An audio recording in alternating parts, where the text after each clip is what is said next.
chemistry teacher from the Netherlands.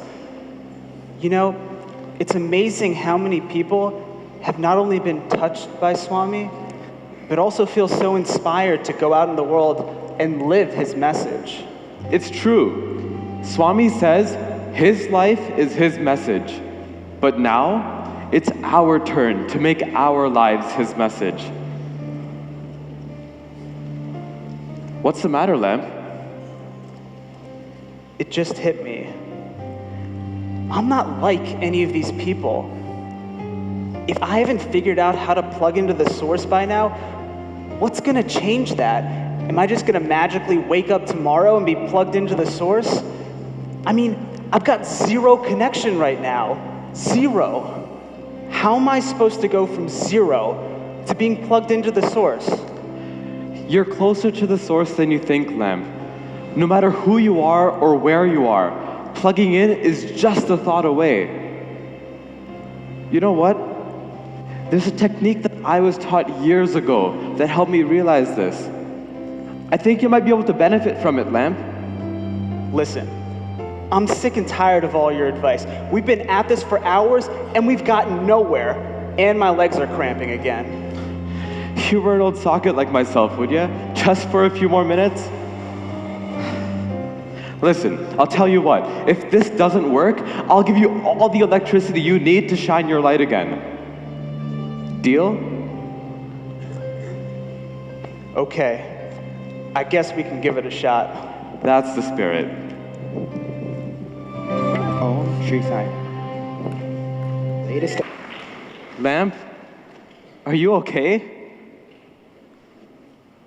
I felt it. I finally felt it.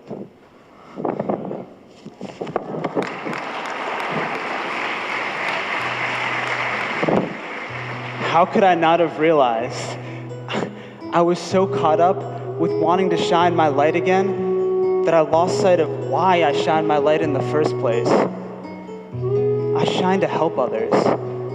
Little boys and girls who are afraid of the dark, families spending quality time together, friends just catching up over a meal.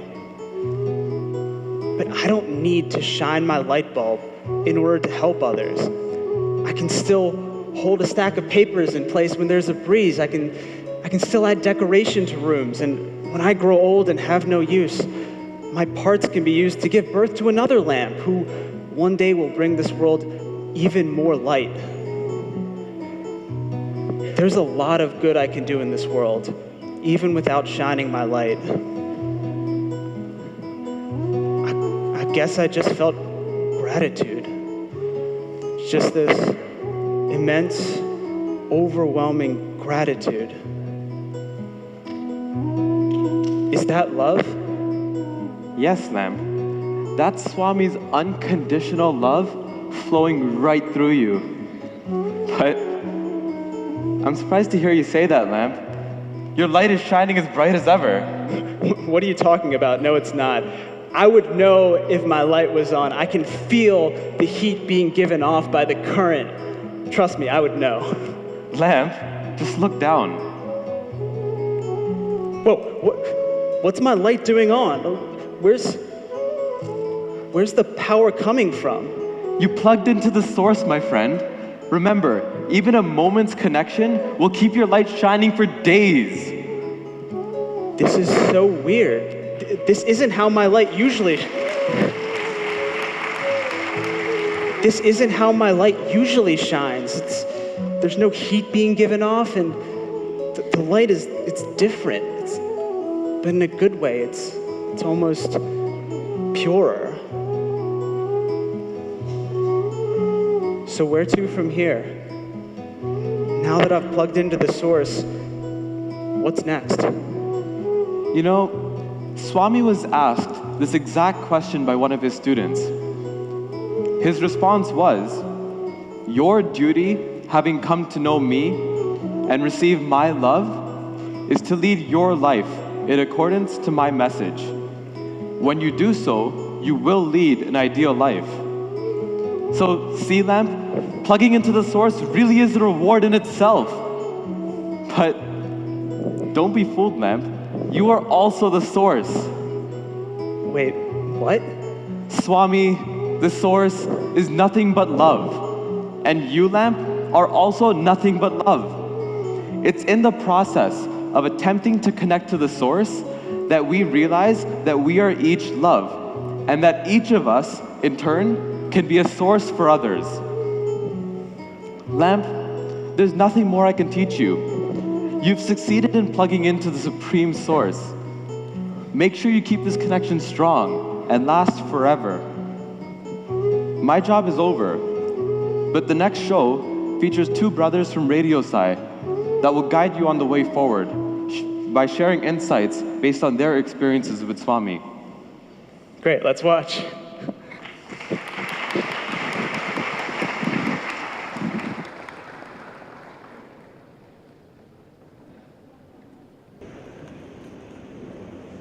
Offer loving pranams at Bhagwan's lotus feet. We've been having a wonderful program this afternoon about connecting to the source. Thinking about this theme, two things come to mind. And we will try to address those questions, two questions literally, in the process of this little presentation of ours. Why do we need to connect to the source? We've been talking so much about connecting to the source, but why do we need to connect after all? And secondly, when we connect, how should it express itself in our lives? Many years ago, Swami was in the interview room with a few students, a small interview, and we always know how Swami likes to play a little few games, catch our attention, and then drive a beautiful, profound lesson home. But sometimes we are so excited about the aura around Swami, we miss the message, but it's always important to remember the message too. So on that day, Swami waved his hand and materialized a huge diamond, almost as large as a golf ball, right? And the boys there looked at this jewel in Swami's hand and said, "Ah, Swami, the Kohinoor." And Swami said, "This is more precious than the Kohinoor itself." And then Swami showed the diamond to all those children in the room, and Swami said, "Look how it shines, look how it shines. Thousands of faces, thousands of faces." And one of the boys in that gathering quipped very wittily. He said, "Swami, make our lives too shine like this diamond." And Swami was very quick to respond. He said, "Why not? Give me your lives. I will make it shine more than this diamond."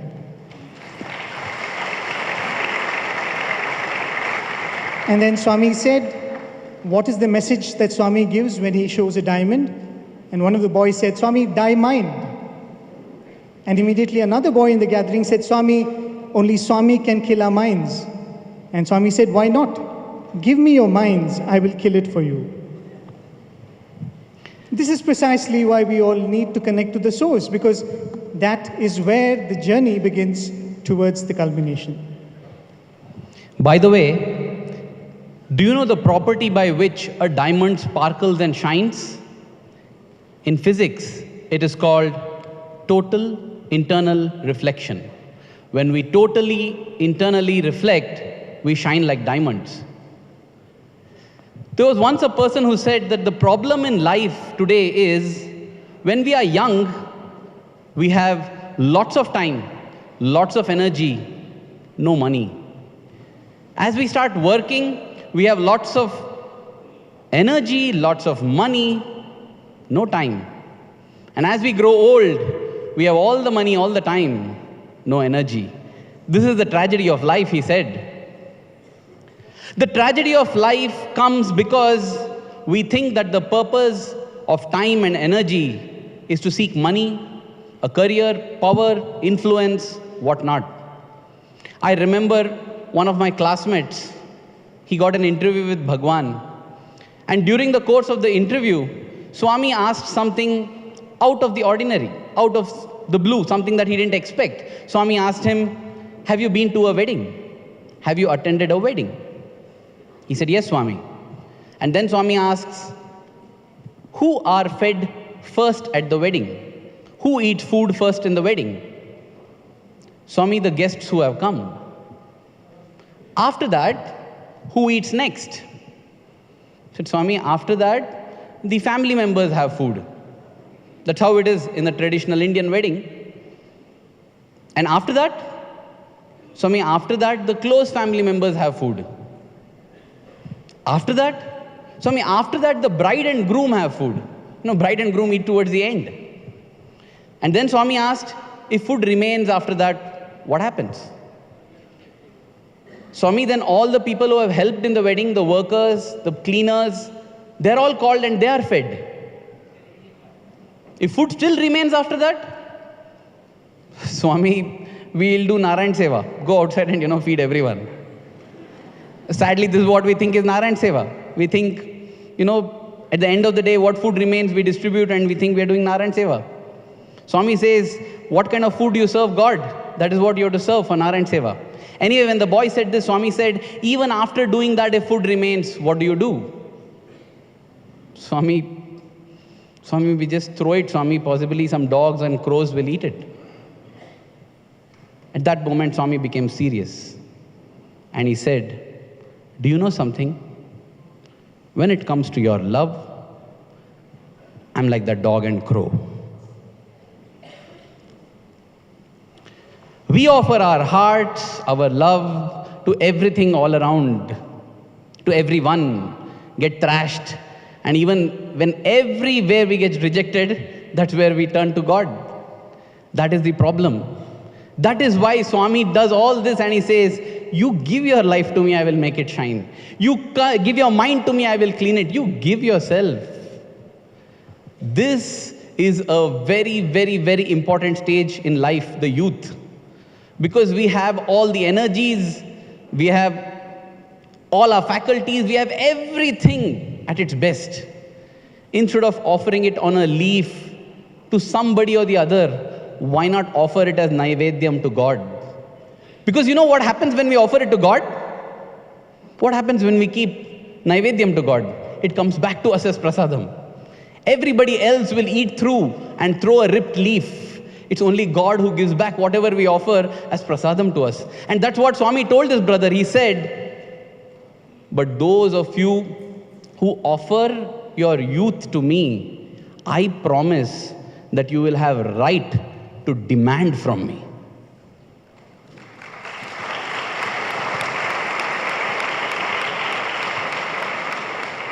So it all boils down to our priorities, to our importance. Do we give importance to Swami?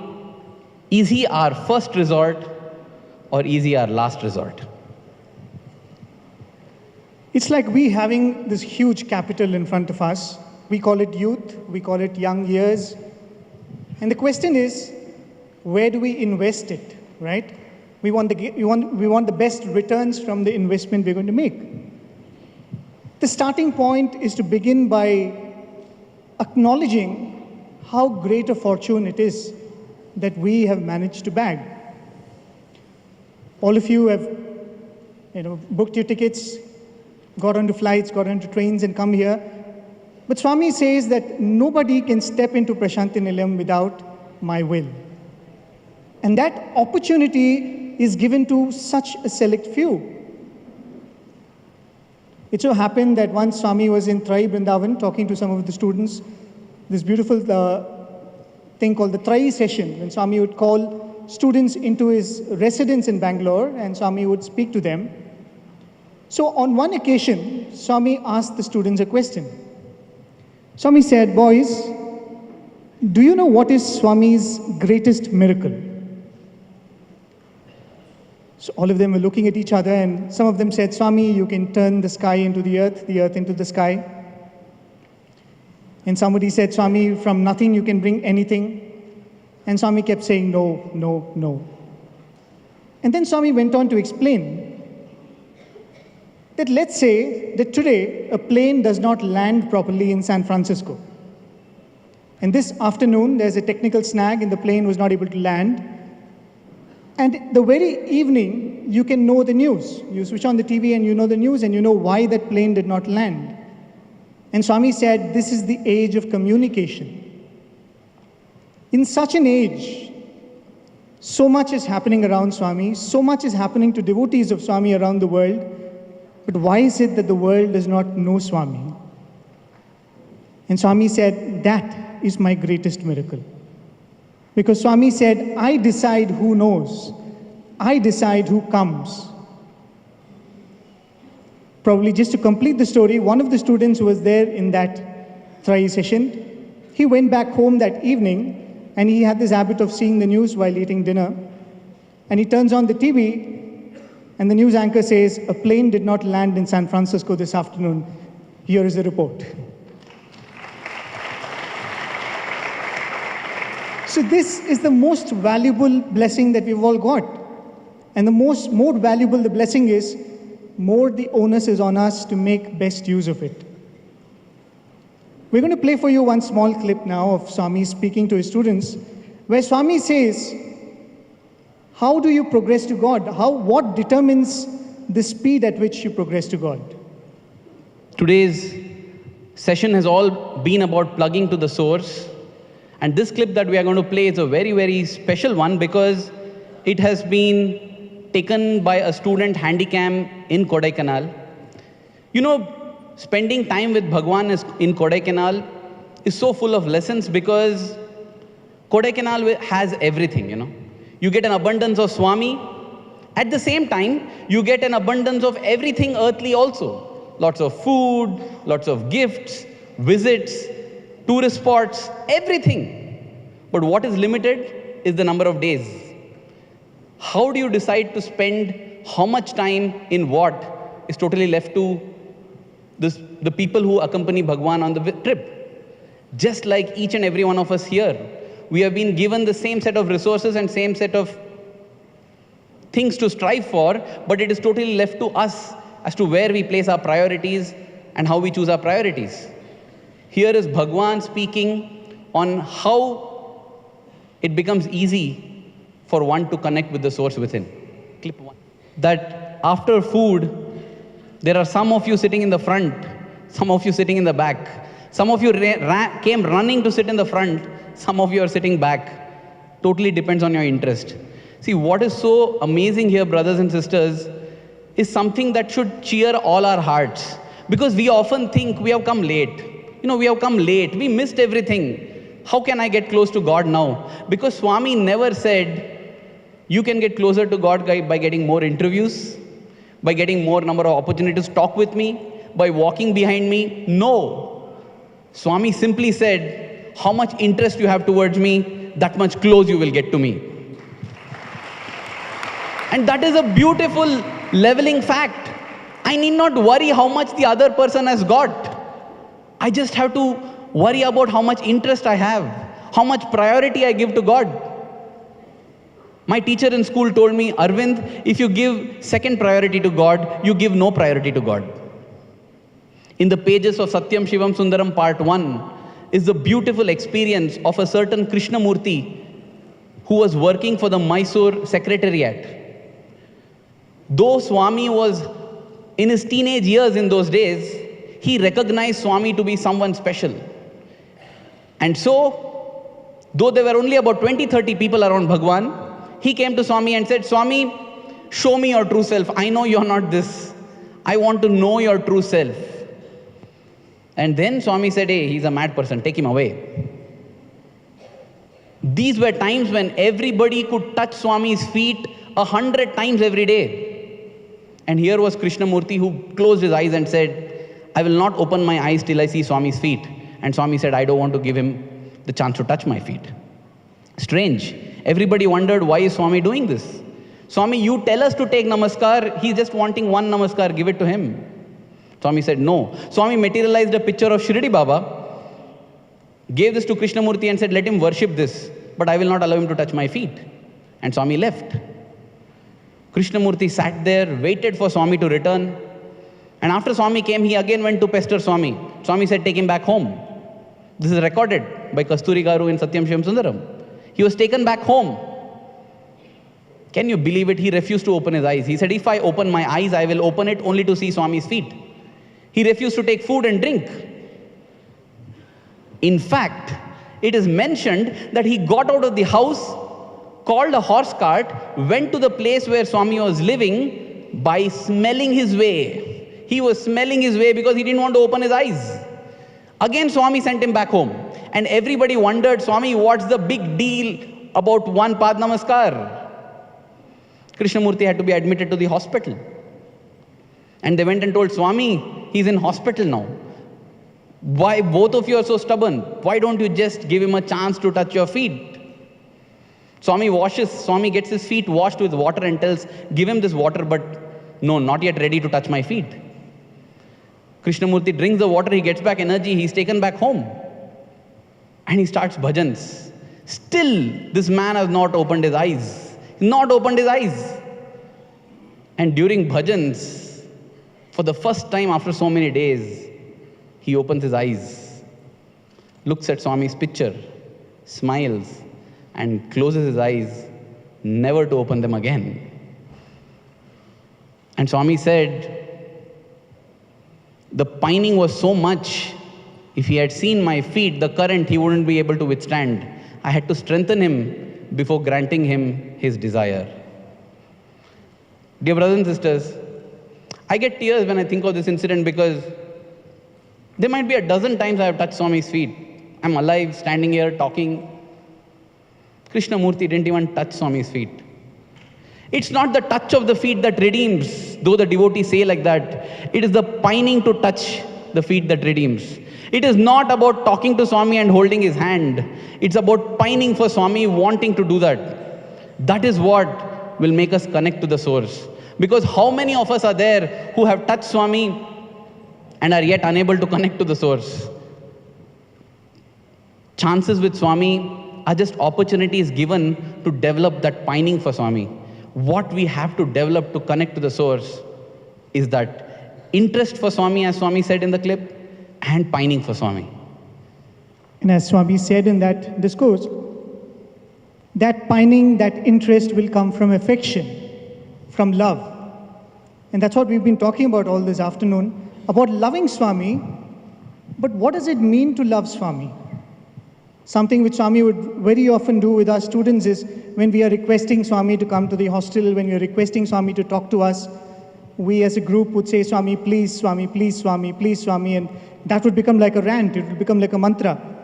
And Swami would stop there, stare at all of us and said, yes, please, Swami, please, Swami. There is no other way you can show your love but to please him. When you love a person, we've been speaking about how we connect to Swami, but when we say, I would love Swami, I love Swami, I want to connect to Swami, isn't it in order to stop and ask Swami, how would you want us to connect with you? What is it that you would want us to do if we have to love you? On many occasions, Swami has given many, many answers for this, but we're going to play one clip for you, where Swami clearly says, if you really wish to give me something, give me this.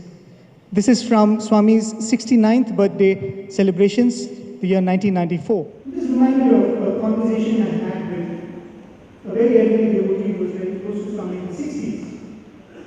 It so happened that one day Swami called a group of devotees for an interview. Swami was spent about 45 to an hour with them. And after that, Swami came literally running back to his room on the first floor, and Swami started throwing up. Swami looked really sick. Swami refused to take any food. The whole day Swami did not take any food. And finally this devotee went up to Swami and said, Swami, what happened? Why did you fall sick all of a sudden? And then Swami said this, that there was one person in this interview that I called this morning who had come into the interview room just after he had had a smoke. And Swami said, I'm so allergic to that smell that even the slightest smell makes me feel sick. And Swami did not eat food for 3 days after that. And then Swami went on to say something which was very, very profound. Swami said, when you come to me and you say, Swami, I love you, when you enshrine Swami in your heart, remember that Swami is inside your heart. And every time you indulge in a habit or an action which Swami doesn't like, Swami is suffering the same way inside. And Swami said, take this image back to you. And remember and ask yourself, is what I'm taking, is what I'm seeing, is what I'm doing, making Swami image the way inside my heart.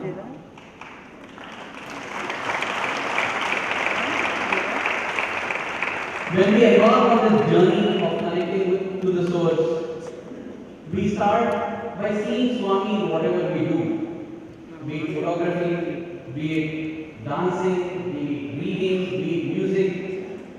And we saw some wonderful testimonies of how people have begun to connect to the source by seeing Swami in whatever we do. But that is just the first step. If we want to establish that never breakable connection and bond with Him, we have to start thinking, what is it that Swami likes me to do? It's not that whatever I like to do, I do, and Swami, I see you in it. Swami, what is it that you want me to do? Because your brothers and sisters, there's nothing great in depending on Swami. Everybody depends on Swami, everybody depends on God. Why only us? A dog, a cat, a cockroach, a lizard depends on God. Can we connect to Swami so that Swami says, I can depend on these people? Can we become people on whom God can depend? That I feel is what we should do to go a step closer. And for that, as Brother Prem pointed out, let us lead every moment of our life with the awareness that Sai is with us. Your doubts will automatically vanish. There won't be questions. Can I do this? Can I do that? Ask 5 times. From the Swami within. Because Swami says, I am there within each and every one of you. If we say I am not feeling you, then we don't believe Swami. That's all it is. That's all. Whether we like to accept it or not. If I say, Swami, I can't feel you within, then I don't have faith in your words. Yeah, Swami, I can't feel you, but I know you're there, Swami. Tell me what I should do. Tell me what I should do, Swami. Tell me what I should do. He has to answer. Because in this because Swami says, if you need me, you deserve me. He didn't tell you if you do all this, then I will come. He said, you just have to need me. You just have to tell Swami, I need you. I'm reminded of an incident of a professor, my chemistry professor. He narrated this. Swami had called all of them, the students, in the interview room. And Swami said, when you sing bhajan, you simply sing in the tip of your tongue. Do you know the meaning of the bhajan? Do you feel the meaning of the bhajan? And Swami gave an example. He said, you sing Chitta Chora Yashoda Ke Bal, Navanita Chora Gopal. Swami said, Gopal, do you know the word Gopal, how much love it should have? Gopal is the name of Krishna. In Sanskrit, Go means cow and Pal is one who takes care, a cow herd. Swami said, you know when a calf is born, the mother, which is a vegetarian, eats all the placental covering so that the calf can breathe. That is the love of a goat, that is the love of a cow. When you can't understand the love of goat, how will you understand the love of Gopal? That is what Swami said. And then he said, therefore during the bhajan, live through the meaning, feel it. Feel God by your side always. This is what Swami had told. And so, this student, he got so inspired. During one of the bhajan sessions a few days later, Swami got up in the middle of the bhajan, summoned his car and went out to, supervise something. Because Bhagwan was not there in the mandir, he closed his eyes. Remembering Swami's words, he began to imagine the words of the bhajan. He began to visualize it. And he visualized Swami walking up to him gently. As the bhajan is going on and Swami stands before him, hands tied behind, looking into his eyes, and gently swaying to the rhythm of the bhajan. And guess what? Though this was imagination, the joy he felt inside was not imaginary. It was genuine joy. He felt as if he seen Swami with his eyes closed. Open your eyes and see Swami outside, close your eyes and see Swami within. He was enjoying that darshan. When he was rudely shaken up by his neighbor, somebody patted him on his thigh, and he was like, don't destroy the beautiful movie going on within. And again he calls, what? He's pointing his finger forward, he looks. And he had goosebumps when he saw that Bhagwan was standing there, hands tied behind, swaying to the rhythm of the bhajan. Dear brothers and sisters, you clapped a little bit too early because Swami bent close to him and told him, inside Swami, outside Swami, same.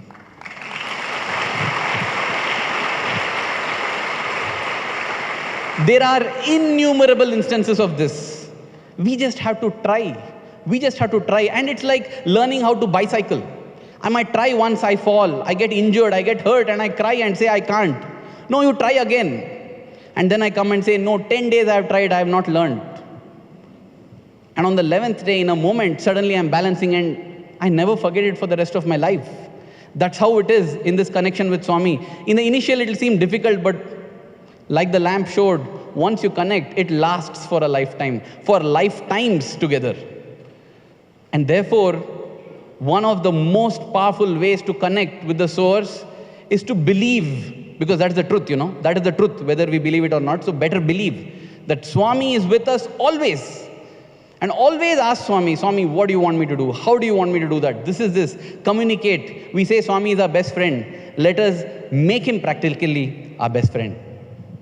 Even as you drive into Prasanthi Nilayam, one of the first signs that Puttaparthi is approaching, or I'm approaching Puttaparthi, is it's not a picture of Swami, it's not the stupa, it's not any of the lotuses that we see on these buildings, but the first figure that meets our eye is the figure of Hanuman, right?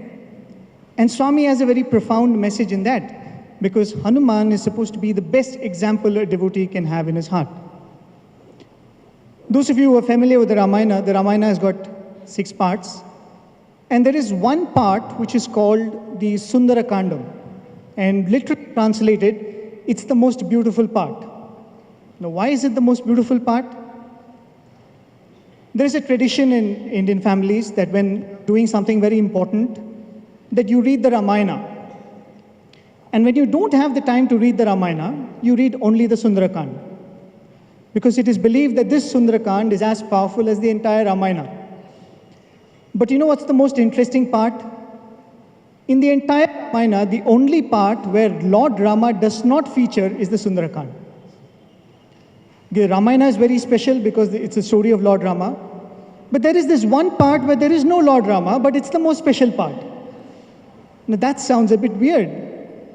Because if you go into the story, and if you go into this part which is called Sundarakand, this entire part is about this devotee god, Lord Hanuman. And throughout this section of the Ramayana, Hanuman is by himself doing tasks which Rama has entrusted him with. And he is constantly asking himself, if Rama was here, what would he want me to do? If I was to do this under the command of Rama, what would he want me to do? If Lord Rama was here, what would he do? And imagine at every point in this Sundarakand, Hanuman keeps invoking the Lord, even though the Lord is physically not there. But because this devotee kept asking, what would Rama want me to do? What would Rama do? What am I supposed to do according to his command? It is believed that the Sundarakandam has more of Lord Rama than the entire Ramayana. And isn't that the perfect message for all of us? We are all going into our lives. We have connected to the source and we're wondering, what now? Can we constantly ask ourselves at every turn in life, at every confusion, at every decision, at every dilemma, what would Swami want me to do? And if I could say that, possibly you could even be wrong. When you finally do what you do, you could possibly even be wrong. But the first step is to stop and ask this question, what would Swami want me to do? And I think there is no better way to connect to the source and to express that connection than constantly keep asking this question to ourselves. Why are you bothered about what others are thinking, what others are doing? Dear brothers and sisters, we hear often that spirituality is a personal path. In that sense too, it's a very personal path. First, we have to get our connection alive. More often than not, we get into the mode of judging others, trying to see others, trying to transform others. But that, as Swami said and as one of the MCs mentioned, Swami told a student that you don't worry about that. You live according to what I have said. It is my responsibility to ensure that when your life is inspiring, people look up to it and learn and transform. Transformation of the world is not your job. Transformation of yourself is your job. I think that is the journey we have to embark upon. Not bothering about whether others are progressing or not. We are here for our spiritual goal and upliftment, and it is with that vision, with that view, that we have to see all our experiences in life. So with that, we thank the organizers for giving us this opportunity, and Gratitude is not a word we can use for Swami because there is no end to our gratitude we feel to Swami. We offer this humble effort of ours at Swami's lotus feet and thank all of you for your very patient listening. Sai Ram.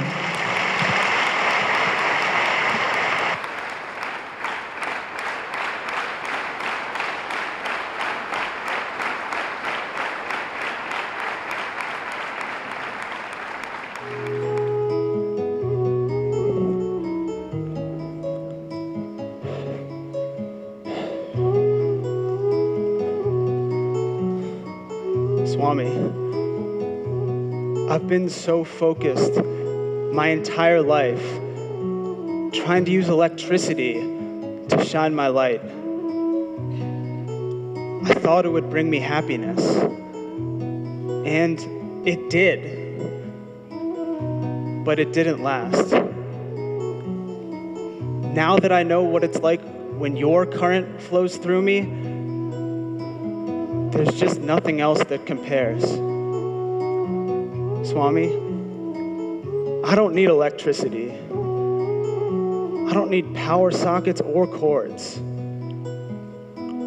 All I need is your love, your unconditional love. And Swami, I'm going to use that love to help others shine as well. Swami, you are my source. Make me your instrument and let me stay connected to you forever.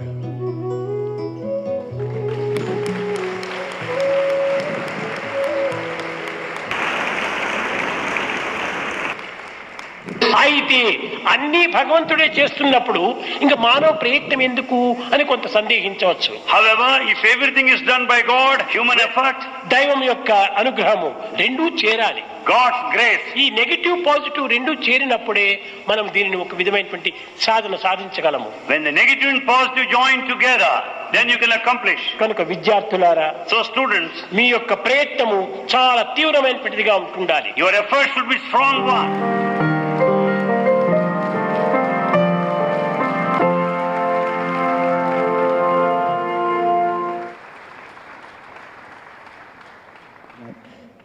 Just a few announcements, just housekeeping items to conclude. First, we're about to head over to Sai Kowant Hall for our evening darshan program. Please line up for darshan at 4 p.m. for a 4:30 p.m. start. Similar to this morning, girls are going to line up at the VIP gate and boys behind the Ganesh temple. Ready, Steady, Goal exhibition is at the double-decker building after darshan. Dinner is available after darshan at the food tent behind N7. For mornings at Hillview, females please meet outside N4 and males outside N7 at 4:30 a.m. tomorrow morning. There's 7 activities planned, 3 sports and 4 other activities. The sports are basketball and football for the brothers and volleyball for the sisters. And then the 4 other activities are Tai Chi, Capoeira, Yoga, and a walk to Hanuman Hill, and those are open for everyone. But please assemble at 4:30 a.m. If you haven't registered yet for the festival, please see the registration team at the registration office. We've also had a few people with medical conditions. Please remember that we have a medical team located in room N7A2. There is a public outreach event on July 15th. Please keep that in mind, more information to follow. Also, please stay hydrated. There are water dispensers around the outside of the hall, so please use them to stay hydrated. In terms of exiting, ladies will please exit first, and please maintain silence as you exit the hall. Thank you, everyone. Sai Ram.